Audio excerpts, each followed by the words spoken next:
मित्रांनो, मी आज एक कठोर सत्य तुम्हाला सांगणार आहे. मित्रांनो आणि तरुण बंधू भगिनींनो, ज्या वेळी आपण नोकरीच्या प्रयत्नात असतो त्यावेळी इंटरव्ह्यूला जाण्यापूर्वी किंवा गेल्यावर सुद्धा नोकरी लागण्यापूर्वी तुमची पोलीस तपासणी केली जाते.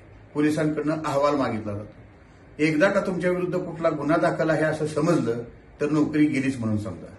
हा नियम बँकांमधल्या नोकऱ्या असू द्यात, सरकारी नोकऱ्या असू द्यात किंवा कॉर्पोरेट क्षेत्रातल्या नोकऱ्या असू द्यात, तुमचं चारित्र्य हे तपासलं जातं. आता गुन्हा घडलाय किंवा नाही हा तपासाचा भाग आहे, परंतु एकदा का गुन्हा दाखल झाला की तुम्ही नोकरीला मोकलात असं समजा. दुसरी गोष्ट मित्रांनो अशी आहे की आपण रस्त्यावरच्या मारामाऱ्या, गुंडगिरी यामध्ये सहजासहजी भाग घेऊन किंवा आजकाल सोशल मीडियामध्ये ट्रोलिंग करतो, आलेले मेसेज आहे तसे फॉरवर्ड करतो, असं करून सुद्धा आपलं कुठल्या तरी गुन्ह्यामध्ये नाव येण्याची शक्यता असते. तर मित्रांनो, तुम्ही सावध राहा.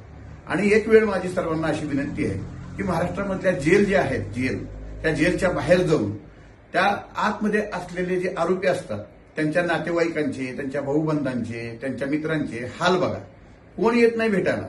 तुम्हाला ज्यांनी अडकवलेलं असतं किंवा ज्याच्यासाठी तुम्ही काहीही करायला तयार असतात त्यापैकी कुणीही जेलच्या बाहेर येत नसतं, हे लक्षात घ्या. त्यांचे हाल बघा.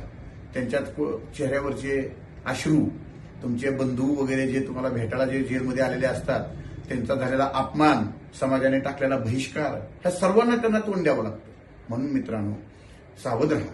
कायद्याचा धागा पकडा, कायद्याने वागा, विनाकारण कुणाच्या मध्ये पडू नका. आपलं कुटुंब आणि आपण ही खरी जबाबदारी आहे. कुठल्याही गोष्टीच्या आहारी जाऊन कायदा हातात घेऊ नका, FIR होऊ देऊ नका स्वतःवर. धन्यवाद.